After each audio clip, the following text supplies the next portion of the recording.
So I usually tell people, if you're doing cybersecurity because it has money, just drop it. You're gonna give up in the first few days. Yeah. Because I find people be like, hey Charlie, I want to know what you do. I'll be like, start here and here. And then I follow up a week later, be like, yeah, I give up. I'm not doing that stuff. I am no way burning my mind. But consistency is something good. Like you read something, it won't make sense. You read it again, it doesn't make sense. Read it thrice, it will start making sense eventually. And at some point, it will be like in the back of your mind. You'll be like, somebody asks you a question and be like, I know this thing. Yeah. I can remember. I can vividly remember where I got it. And you can give them pointers and they'll find the solution.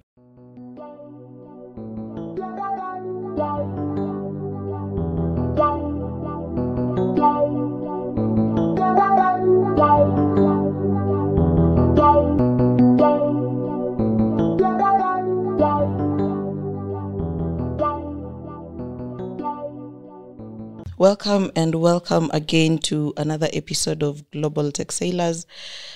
I am joined by two amazing people on my right, and I think Rona can start us off. She can tell us who she is and what she does. Hi everyone, my name is Joy. I am a co-host here at Global Tech Sailors, 1/4 of Global Tech Sailors, and a software developer, and happy to have you here. Okay, gentlemen. Hi everyone, my name is Chalie and I'm a guest in here, and Yes. security researcher. We'll have more on that. Okay, so, and I am Mwikali. I am a software engineer, a data scientist, and a lot of things. A lot of things. All right. All stack developer. Yeah, all stack developer. Very true.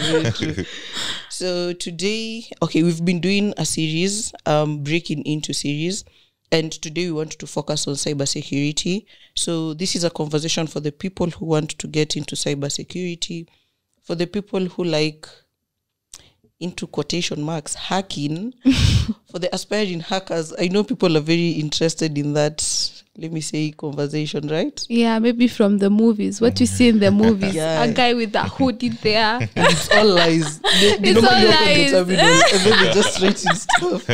It's all lies. But anyway, yeah, today we have a guest who is going to be talking to us about cybersecurity. And yes, I think I'll let you have the mic and maybe you can tell us how you got into cybersecurity. I think that's a good start. That's really an interesting question. So how I got into cybersecurity? I think it all started when I joined like campus. And then to some point I realized like I need to survive. And I didn't have like enough resources. You know, my financial background at home is like horrible, so I needed a way to survive. So I started looking for things like how to hack a bank, or maybe, I don't know, how to steal money from people's phones. Damn you.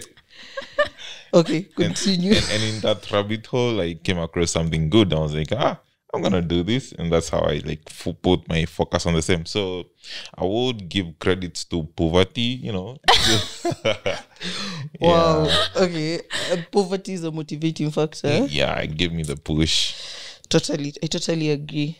So, okay, let's just maybe expound more onto that. After you have started searching how to hack a bank, so what exactly? How exactly did you take a course, or how exactly again did you now get fully into it? Was it self-taught? So Were you research? Were you doing YouTube tutorials? Yeah. Actually, that's what I was doing. Like, I just Google up for something, read everything. Okay, the first page mostly, you know, watch the videos if I have to, and then I say, oh, we can do this to Wi-Fi. Oh, we can do this to this. And in that rabbit hole, at some point, I came across some things called CTFs, and they're usually called capture the flag. Yes. Very interesting challenges. So those are like, you can think of them as games. They are hacking games. Yeah. So right, you're given like a small challenge, like, I don't know, it might be a phone. you're told get the flag from the phone. And now to get the flag, you're given like hints. Yeah. You're told like you have to maybe find a way to get into the phone without entering the password. Like you don't know the password. So Yeah. the challenge opens your mind into doing research on how can I do that. So that's actually what is called hacking, like the ability to think on how you can abuse stuff Yeah. to achieve something good. Yes. So after discovering like CTFs, I did a bunch of them, and they helped me like narrow down the path from this huge hacking a bank thingy into like it's actually very possible, but like I have to put like a lot of effort. So like CTFs opened like a door for me that I didn't even know existed. Yeah. Yeah. So I would give credits to that, and after like doing many challenges, many sleepless nights, a lot of research, many tabs on my like PC, open Googling up weird stuff. Yeah. I came across like guys who had like common interest. Yeah. All right. And then after that we formed a team, and I remember we made the first CTF. We did the first CTF challenge. I can't recall. I think it was in 2020. Yeah. And that CTF was called UCCTF, something of that sort. Yeah. And it was fun. Like the whole night just doing coffee, on our machines, just Googling out. It was so fun. Yeah. Yeah. Okay. So, yeah. So something maybe I'd like to know, after you discovered that this is something I can do, what made you stick to it? So what made me stick to it is because it was fun, and it gave me this sort of intimacy between me and the machine. Did it give you money? Okay, yeah. There is that. Yeah. There is that. So after doing like a few CTFs, you would find that we would get swag, like something of this sort. Yeah. We would get money. Yeah. And the first, I think, physical CTF. Okay, most of them we were doing them online. But the first physical one, I think, was in USIU. Yeah. And imagine the winners were getting MacBooks. Wait a minute, you got a MacBook. Okay, apparently COVID came in, so we couldn't go physically. Okay. Yeah, so there was that motivation, and then there is now the passion being thingy. Like you see, gamers can spend the whole day in the house just vroom, vroom, vroom. Yeah, it's the kind of the same thrill. Yeah, it's the same thrill. Like you're doing this stuff, you find, I've hacked this and this, and you just get feel the dopamine. adrenaline pumping. Yeah. Okay. I think now that we are on CTFs, I would want us to, before we forget, I would want you to maybe tell us, are there some sites that people can try to do these CTFs? They can get Yeah. So are there some YouTube tutorials or channels that you could highly recommend for? Yeah. For the YouTube channels, I would recommend John Hammond. Like he's not globally known. He's in the cybersecurity community. Yeah. Known for like making good walkthroughs. Okay, walkthroughs are like a solution to the challenges. And then by seeing on what he has done, you can get an idea on actually other ways to achieve the same. We also have this guy, this channel called Live Overflow. Yeah. It's actually, I think, the guy who like sort of inspired me to get into reverse engineering. Yeah. He has really dope content. Yes. And then we have this other guy called, I think, Pon IP. Yeah, is it Pon IP? Oh, Young IPsec. IPsec. Yeah, that guy is dope. He's awesome in like, what do we call them? Hacking machines. Yeah. So the things called labs. And then other than now the YouTube channels, we have sites that can help you achieve the same. So we have Hack the Box. I remember when I was joining in like Hack the Box, you have to like solve a challenge. Yeah. You're new to it, but then you're giving a challenge, and after solving that, they like enable you to join. It was very interesting. Yeah. And then we have CTF Room, and actually that is a Kenyan-based platform. Really awesome by some dude called Jones, good friend of mine. Wow, you're friends with a celebrity. I'm not doing marketing. And then we also have, did I mention Try Hack Me? I said it, but you can mention. She said it Try for me. hack me. And there is this other one that we used to use. I don't know why I always keep on forgetting the name. But you can just proceed. If I remember, I'll just mention it. It's okay. Yeah. When you remember, we can link it in the description. in the comment section. Yeah. So I think I heard you mention a couple of, let me call them career opportunities. Career opportunities, yeah. You talked about, there's something you talked about, research something.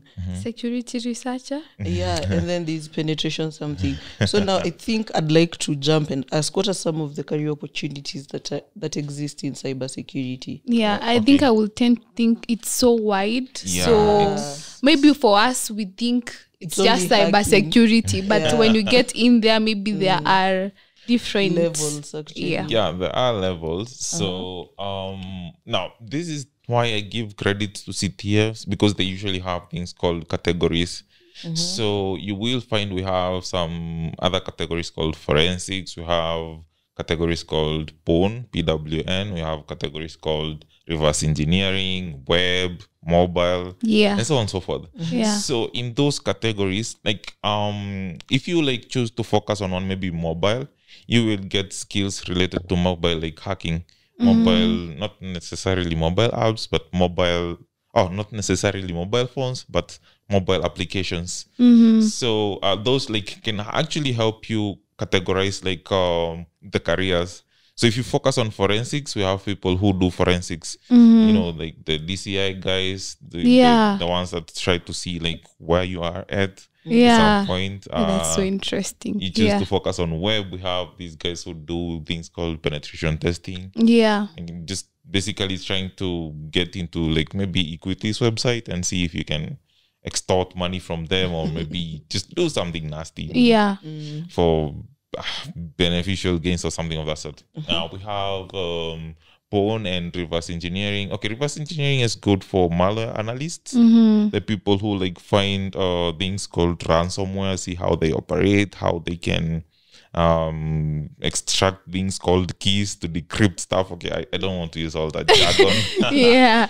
And then we have PWN. PWN helps you focus into something called vulnerability research. And I won't lie, that stuff is hard, really hard. Yeah. If you put your mind to it and keep on pressing, it becomes easier. And then you look at something and be like, I know how to solve this. I know how to fix this. Yeah. And it just comes out of your, what do you call it, subconscious mind? Yeah. Something of that sort. So, yeah, cybersecurity is huge, but CTFs can help you narrow down to what you like. Yeah. Yeah. So if you find you like a certain category, just focus, stick to it. Yeah. Make sure you're so good at it, like you can actually do it while closing your eyes. Exaggeration. Yeah. On that, I think for the longest time we have been having a debate here about jack of all trades. So I'm trying to think, is it possible for someone to know all the fields, or is it you would advise that someone has to narrow down? Like, can I do it all?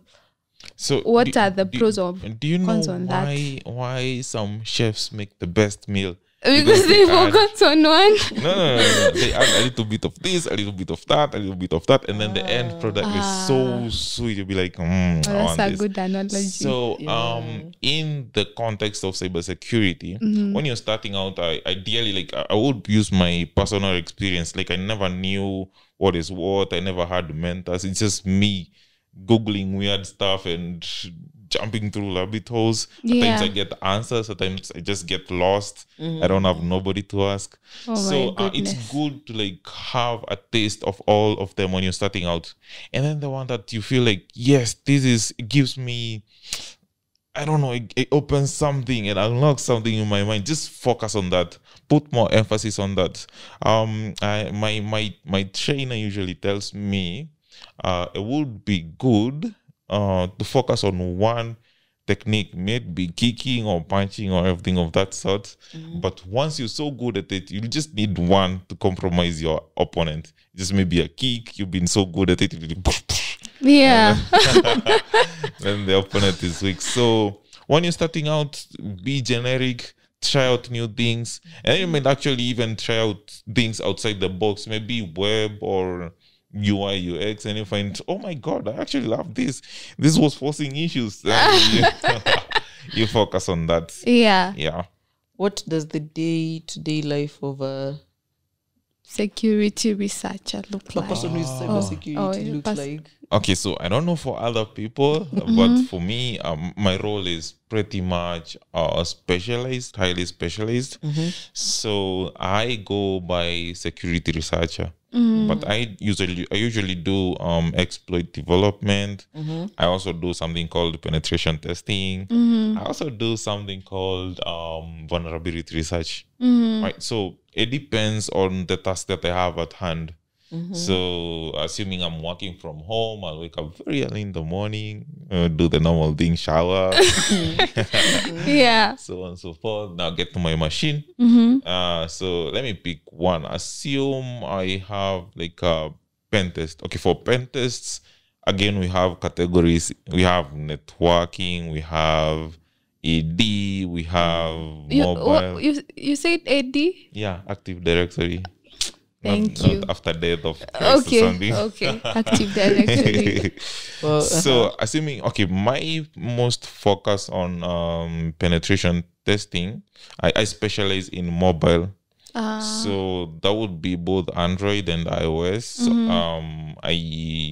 I break applications, mostly banking applications, try to find like just means to do some illegal stuff. Not necessarily legal. Like maybe I can add a client into their database. Maybe I can transfer money without consent or passwords. Just breaking things, that breaking mentality. And that it actually what is called like hacking ideally. But I just call it it's penetration testing. Because you're testing the strength of the applications. Okay, now on to the other side. Assume I'm doing security research. So on that side, I focus on something called ARM. So it's seen it somewhere. It's the stuff that runs your phones, your cars, and all that stuff. Just before you proceed, could you say what is ARM in full for people who might not? Okay, so ARM, it might be a brand. It has many let's call them contexts. So let me use it on the basis of assembly. So normal machines and computers and all those stuff, they don't understand human language like English. And they understand something called code. Yes. Most people know code. I don't know Python, developer. And then we have something low level. Computers don't actually even understand Python. It has to be converted to something lower than that, so that they can understand. And it has to understand something called binary, like just zeros and ones. Yes. So in between Python and the binary, we have a few more layers called abstraction, just to hide the complexity because it's complex. So in there, just above binary, zeros and ones, we have something called hexadecimal. Most people know that in math. Yes. Now above that, we have something called assembly. So assembly, it's more of basic instructions like add 1 + 1. So that is mapped into some long, huge number of zeros and ones. And then from there now the machine can understand, I'm supposed to add this and this. So now it's assembly. ARM assembly is a way for you to directly communicate with the machine. It's the lowest stuff that possibly a human being can understand. So you focus on that in your day-to-day. Focus. My research is usually based on breaking things maybe CPUs. We have some operating systems. It's really hard, but it pays well. I think so. You can see I'm thick. Thick. Wait a minute. I'm fat. You're a baddie. Okay. I think I would also want to know, we have moved now from breaking down what you do in your day-to-day. So I want us to think, you're a self-made cyber person. Ideally. Yes. So what about, are there any, would you advise that if I want to get into cyber now, are there any courses that you would advise on for someone who wants to take it the I don't know, way. the educational way? Are there any certifications you would advise on? Are there, or would you still recommend go to YouTube, go search those videos, learn? Yeah. Okay, or- like if you feel you have excess money in your pocket, it's a good idea to like have certifications. Okay, we have generic certifications that show that this person can do this and this, and that's actually the block between you and the company via the HR. So you just can go and tell the HR, I know this and this and all this and all. And there is no thing to show. You need to have papers. So we have like that bare minimal. For such people, you can do courses from INE. So we have something called EJBT. It's usually like the most bare minimal stuff that you can do to showcase. Like you have some stuff into cybersecurity. Yeah. And then over that, remember we have so many pads. So INE has all those pads. I don't know, be it web, networking, blah, blah, blah. It has all those. So you can do other multiple certifications from INE. And the reason I am talking about INE is because they are affordable. Like they are cheap. And once you feel like you have a good grasp on cybersecurity, you can sit in for like a certification called OSCP. Now with that, you can have many opportunities because it shows like you are you have the skill set to do various things in cybersecurity. Yes. So other than that, it's also recommendable to have like a basic IT background, because I find that most people choose to jump into like boot camps, like let's say a cybersecurity boot camp. Yeah. But then you'll get like a limited, what do you call it? A limited content. So if you study for a broader thing, like maybe IT or maybe computer science, Yeah. you'll get those small like concepts that that can be boosted by like a boot camp. Yeah, so it would be good for you to be like have that let's call it average IT background before jumping into such sort of a thing. Yes. Or you can choose to go the YouTube way. I mean, we have everything on YouTube, Google. Nowadays, you can just ask GPT to create for you content. It might lie, but it will help like a lot. Yeah. Yeah. Wow. I think from that I have two questions. So I think previously we've done an episode on computer science graduates versus non-computer science graduates. Oh my God. And it was a very heated conversation. I know. Oh my God. So you just confirmed that the You computer science confirmed. degree is important. Yeah, and okay, you don't necessarily need to have a degree. But some background. Yeah, and you need the backgrounds because it gives you like the broader context. Yeah. It's just like I don't know what analogy I can use. It's just like patching a tractor wheel to a car. It doesn't make sense. It might like run and move smoothly, but it's like an overload. But if you have those tiny, people hate computer science because it has heavy mathematics, it has heavy, horrible concepts, it has all sorts of evil you can think about. Yeah. And they choose to like take shortcuts. So with those shortcuts, you'll get the skill set necessary, but then you'll find some things like don't make sense at all.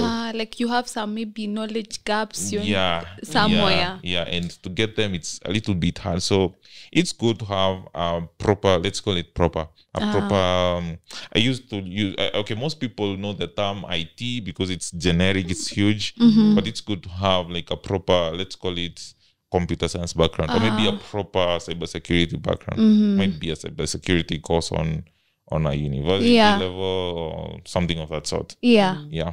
So the other question now is, how cheap is cheap? You said these courses on IE are cheap. INE. So INE. So how cheap is cheap? For the EJBT, I think it goes for like roughly 20,000 Kenyan shillings. 20,000. Okay, that's reasonable because you don't just do the certification. You have content to cover, so Yeah. it gives you like a broader context on what you're getting into.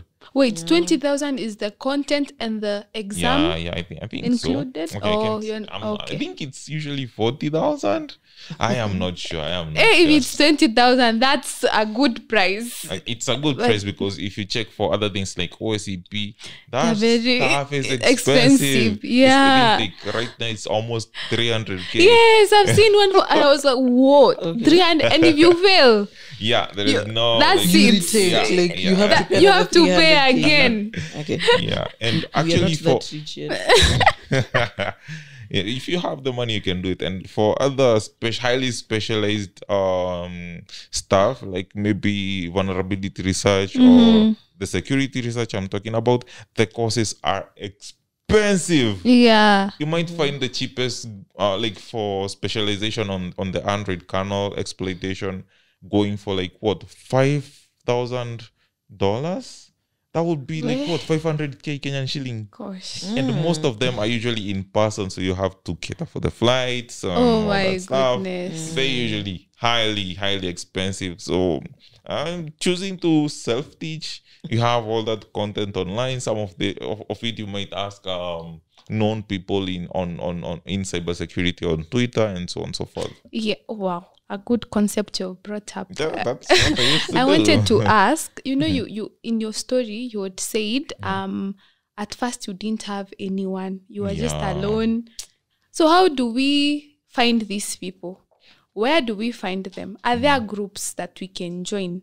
Or people in Twitter, are there groups that you know of, communities that people can join to just plug into so that you're not alone in your journey? I think it kind of deters you. Because if you find something, you're lost, you don't know who to ask or how to move on, it kind of deters your progress. So Yeah, true. are there communities you would recommend or peer mentors? Oh yeah, mentors. You have a lot of them. Yeah. So like how like I came to now start getting to know these people is through just, let's call it content. So I'm googling up, I read a good blog post, and I'm like, I want to know the person behind. Then down there you find a Twitter link. You just click it and you get to the profile. So for Twitter, there are some communities. Okay, I just know the jailbreak community. For the iOS stuff, it's usually good. You find those good people, and we have Discord channels. We have Kenyan-based communities, which are awesome. You find like good talent in Kenya. People are good. Yeah. One of them might be Bug Bounty KE, and now we have the hacking Wait, groups. they're in Twitter or? Okay, Bug Bounty KE. It's on. They're on Twitter. Okay. But they're usually most active on WhatsApp. And they usually have educational sessions just to change in knowledge. And you might also find these people in like events, like the one that just went by. Besides, Yeah. find these people. Yeah, and okay. Once you find someone good, don't be afraid to DM them. They might blue tick you. Like or not you, respond. right? Like you. Will you blue tick me if I DM No, you I after don't. this? I usually respond. Okay. I try my level best. Yeah. Okay. Yeah. So, what are some of the skills I should have if I'm looking to get into cybersecurity? The skills that you should have. Again, a Can basic be technical IT. or non-technical. Okay, let's start with basic Googling skills. You need to know how to Google. Because if you Google, okay, you can Google for something, get a good result. Yeah. You can Google for something and get a totally different off-site result. So you need to know how to Google. And to do that, there are things called Google Docs. All right. So DOR, okay, Google Docs. So they're like ways to find specific content that you're looking for. Might be some trick like adding .pdf to the end of your query. Yeah. And then you'll find content with the stuff that you asked for. And nowadays, we have ChatGPT. Again, it might give false information, but it gives you like Clue? Broad overview. broad overview on where to look at. Yeah. So I will emphasize on this, have Googling skills. And then you must know how to ask questions. So like somebody DMs me and be like, teach me how to hack WhatsApp. I'm like, where do I even begin? How do I do that? And then there might be other questions. You'll be like, this knowledge, it's something like I've gathered on over like maybe 4 or 5 years. Now, how do I pass it to you in like 2 minutes? Yeah. I seem to even have a sit-in, and then I'll be like, I want to teach you hacking. How can I teach you the knowledge that I gained in like 5 years in actually 2 hours? It's not feasible. It's not possible at all. Yeah. Okay. So learn how to ask questions, learn how to Google, and what else? Passion. So I usually tell people, if you're doing cybersecurity because it has money, just drop it. You're gonna give up in the first few days. Yeah. Because I find people be like, hey, Charlie, I want to know what you do. I'll be like, start here and here. And then I follow up a week later, I'll be like, yeah, I give up. I'm not doing that stuff. I am no way burning my mind. But consistency is something good. Like, you read something, it won't make sense. You read it again, it doesn't make sense. Read it thrice, it will start making sense eventually. And at some point, it will be like in the back of your mind. You'll be like, somebody asks you a question and be like, I know this thing. Yeah. I can vividly remember where I got it. And you can give them pointers and they'll find the solution. Yeah. So, yeah, I think those are the skills that you need: consistency and patience. You know, you're making an exploit, it's not working, you just start cussing, trying to figure out what you did wrong, or why you were even born, why do you even exist, why you made those career choices. It's funny and good at the same time. Yeah. It's that toxic relationship that you don't want to move on from. Yeah. Yeah. So let's take this scenario. I am coming in for an interview.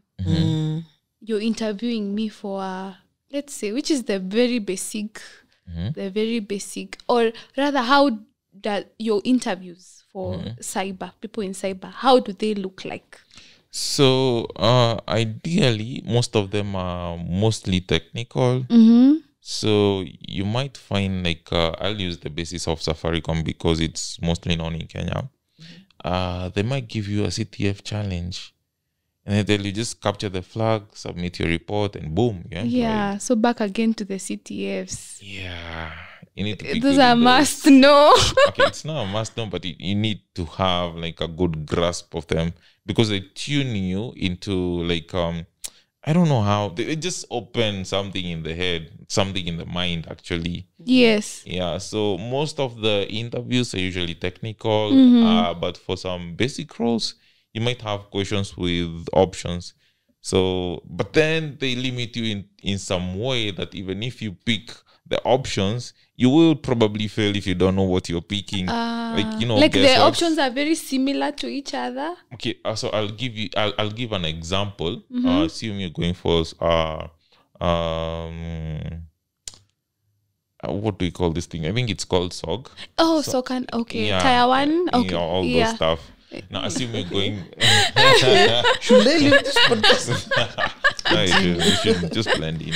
So assume you're going for an interview for such a role. Yeah. You might be given a task on logs, right? Yeah. So you're asked a question like, on this day, what event happened? So, I mean, again, you need to know like the tools to use to read the logs. You need to know the tools to use to like create specific filters to get exactly what you want. Yeah. So you find the question has a question with options. Yeah. But again, you need to have the concept behind to know the correct answer. Yes. Yeah. So yeah, most of them, not actually most, all of them are highly technical. Others for like vulnerability research, you might be given like a specific version of a browser, and you're told like create a JavaScript file, maybe a HTML file with JavaScript exploit that once opened, it creates like a file in the C directory, or it does something of that sort. Yeah. And for you to prove that, you create now the exploit. So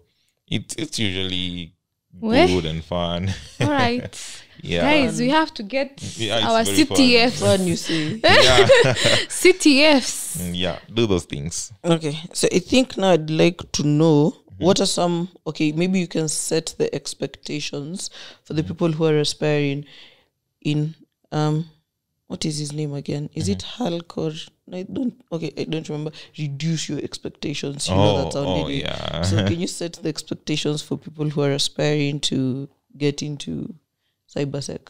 So for the expectations, you see on hacking movies, you just see people doing Yeah, and very then fast, and they are. I mean, in real life, it doesn't work like that. In real life, you scratch your head, take Oh my- 20 cups of coffee, walk around, Stand up, sit bang down. your head. Yeah, all that. It's stressful and it's hard. I won't lie, it's very hard. So if you don't have like time and dedication to like read blogs, research and keep on blending into the Building your changing knowledge, yeah. environments, because in cybersecurity, whenever we have like things we call vulnerabilities, we have fixes for them, and Yeah. it's usually like a tug of war.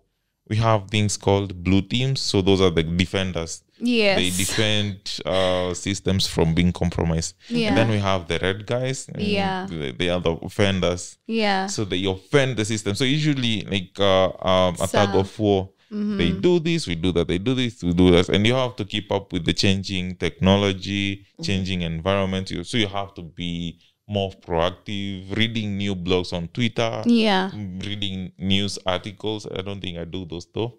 My basic source of like growing stuff is Twitter. Yeah. So you need to keep up with the changing environment.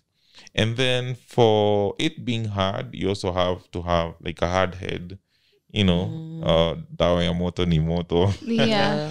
So you also need to have like passion. You just don't do it for money. Yeah. You give up. I've You've said really that again. emphasized on that. You'll give up. So, but if Passion. if it's in your jellies, if it's in your blood, like you just feel like a warrior, just do it, man. Yeah. It's gonna pay off, even though it's hard. So reduce your expectations, have passion, and have a dynamic mindset. Like Yeah. things are changing, so Yeah. keep changing with them. Yeah. Yeah. Okay. I have to ask this. We had the latest feud. We have had a lot of cyber attacks as a country. Oh yeah.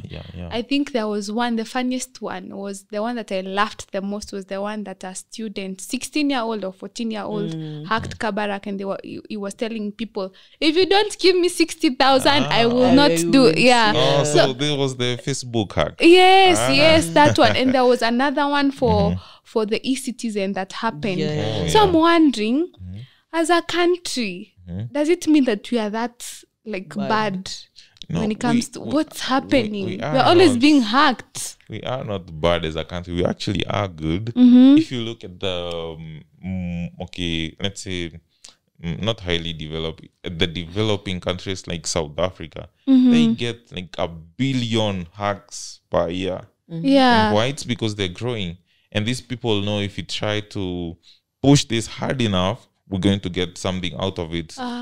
So for us, we have a fairly cybersecurity is probably a baby-ish concept in our country. It's something that they are trying to like keep on improving on, and that's why you find like we're having new enhancements on like something that didn't exist, like the Cybersecurity Act or such sort of things. Yeah. Policies on GRC and stuff. So it's something that is constantly growing that wasn't there before. Because if you are found guilty of hacking, like right now, we don't have specific guidelines on how to punish you. Oh my, yeah. So you might get like you're having huge fines, unrealistic fines Yes. for something like just you might find like viewing the source of a page, they might consider that proprietary information. Yeah. You might be actually jailed for that. So it's something that is constantly growing in the country. Yeah. But we have like private sectors that do a real good job. Like our company does a real good not marketing.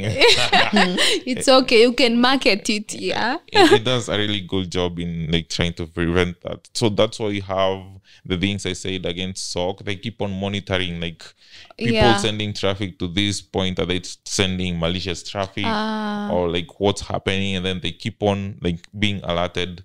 if something suspicious happens, they can be able to block it before it gets like incepted or something of that sort. Yes. So I would say it's something that is constantly growing. It's not that we have a horrible security. Whatever. Yeah, we are just taking those 2 baby steps. Okay, all right. Gives us hope. Gives us hope. And that also means if you are venturing into it right now, it's a good time. Yeah, it's a good time to start like planning. Think I should think about Look it. at Rona. because right now the bar entry for most of these fields is very high. When I was starting out, you could just get into like let's use a bank as an example, by just using maybe default. There's something called SSH. Yeah. Default SSH credentials, just root or root admin. Yes. And you're just in, but just that. Oh my but now goodness. people have resiliency. They've known that that's bad and it can be used to compromise. So things are changing. We also have like, when I started out hacking mobile apps, we didn't have Flutter. Yeah. And it's a new technology that I have been forced to learn and, try to break in. Like, you just have to keep on changing with the thing that gets trends. thrown at you. Yeah. Yeah. Dynamic mindset. That's it. So now, as we finish, I think these 2 things I had you mention, blue team and red team. Oh, yeah. And then I know there's grey hats. I've heard it somewhere. I'm not into cybersecurity, guys. I'm not into that. But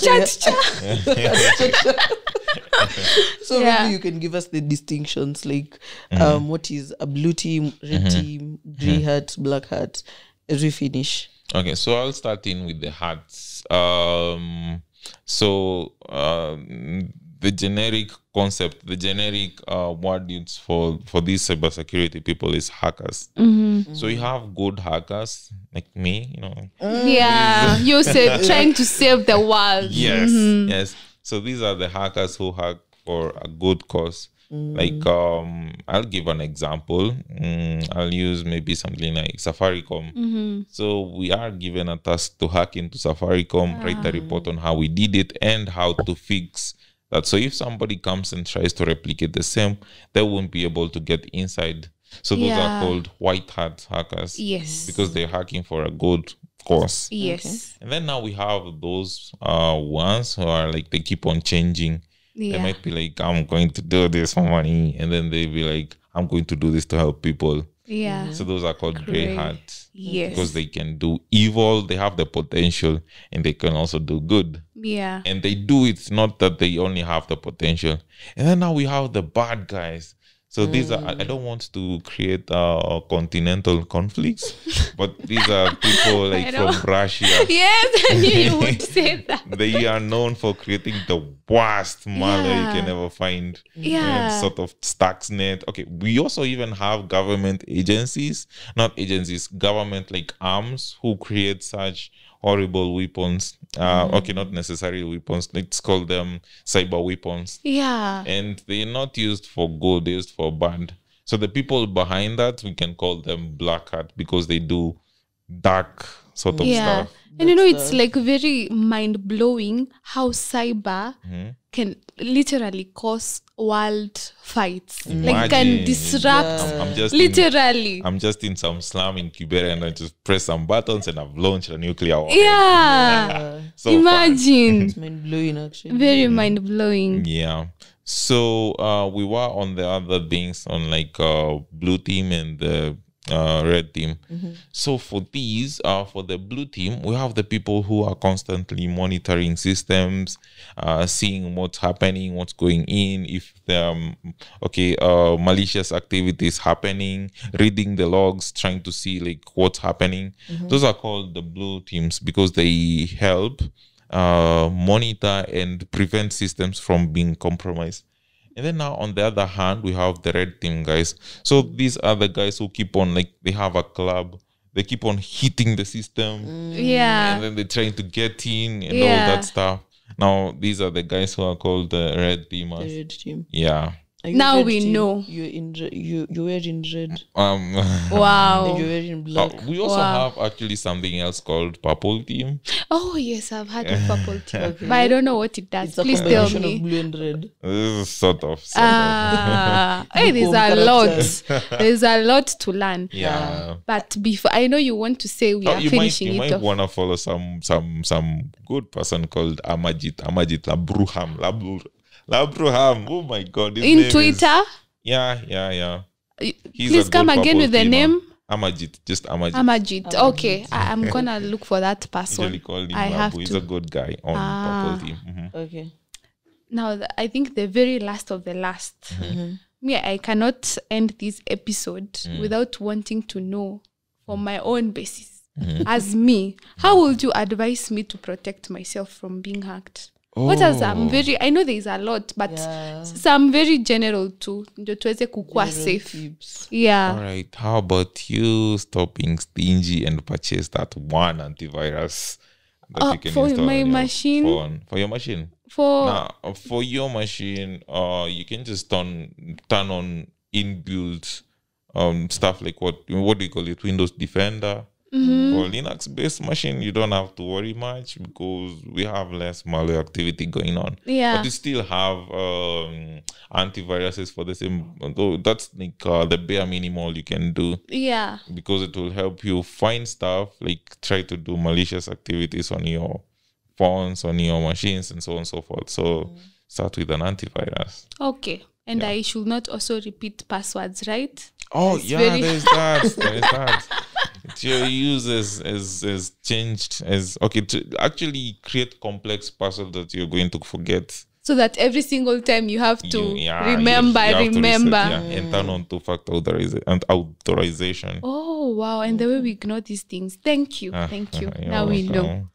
I actually think Rona said something like the cybersecurity world is so large, we cannot cover it in one episode. Very Yeah, nice. we really can't. Maybe you should come back for For a a part 2. part 2 tutorial. What do you think? I think that's doable. If I still be alive, I'll be open. Oh, please. Okay, great. So I think that really now brings us to the end of our episode. And I think I'll let Chalie give us a parting shot as we close. Parting shots. Parting shot. Yeah. What's that one thing? Look, it can be a one-liner. It can be 2 sentences. It can From all Two the whole words. conversation. Yeah. Yeah, in general. That's one thing. Yeah. Don't do it for money. Do it for passion. Ah, wow. Good Okay. one. And don't If you give do up, it man. for Don't give up. money, you will You will be, yeah. do. There's a word I'm looking for. You'll English give up imepotea, but It's it's okay. alright. Maybe Rona, you can tell us something before we close. I think for me, I will emphasize on doing it for passion, because I think I was one of the people who were in the money Oh my parts. God. Yes, Chalie knows because Oh I've been my God. pestering him until I gave up, because Were you the person So- who was given a week and then they checked in and then you were already I'm given like, not for me, guys. I'm not getting any money. So do it for passion, as Chalie says. Yeah. And also keep on reading stuff, those blog posts, write your own actually. Yeah. If you find that you don't have money to do those certifications, when you read something, create a blog for the same, Yeah, and very show other people important. like I'm doing this, I'm interested in this.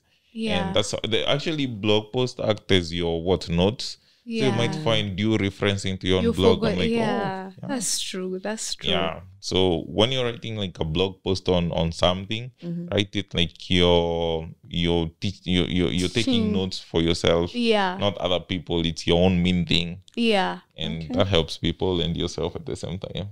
Awesome. So document your work. Document everything in short. documentation. Yeah. Okay, so guys, I was floating all through this episode, but I am glad we have come to the end of it. But I'm joking, guys. I hope you've learned a thing or two, as I have, because I think for me it was kind of eye-opening. I might do it for the money, who knows? I might get passionate. You give up. I might get passionate along the way, who knows? And then you might actually find, I don't like web, I like cybersecurity. Yeah, you never know. I'll be there with the money plus the passion. Anyway, guys, remember to buy our merchandise. I'm definitely going to plug our link down below the episode. So today we are not in our merchandise, but it's some good stuff. When you check out our social media pages, you're going to see pictures of us wearing our merchandise. So maybe Rona can tell us where we can find us on TikTok. Yeah, we are Global Tech Sellers Podcast on TikTok. We are on Instagram, Global Tech Sellers also as well. on Twitter, Global Tech Sellers Podcast, Spotify, everything. We are Global Tech Sellers, guys. Yeah. So go check our stuff out. Yeah. And also follow me. Oh, wait a minute. Yeah. you can actually give your social media Yes, what's handle. your... So my social media has a weird name. You just Google up for Chalie, you'll find me. know. Chalie Yeah, I'm Wiz. Chalie everywhere. Wiz. Chalie Wiz. Charlie, on if you want YouTube. him to mentor you, there you have it. Yeah. Go DM him. Yeah, and You then learn how test to ask that theory. questions. Rona, you can also tell us where we can find you personally. Oh, right. I Give don't us your even number. remember. Give us I your know. number. Koome. As J Koome on Instagram. Find me there. I've forgotten my username. Wow, okay. And you can find me at I think What? I also forgot my name. Botsa. Oh my You- God. it's funny how we are remembering. underscore dot Botsa dot underscore. Why am I even forgetting my own name? But anyway, it's been nice having you, Chalie. Maybe we can do this some other time. Sure. Yeah.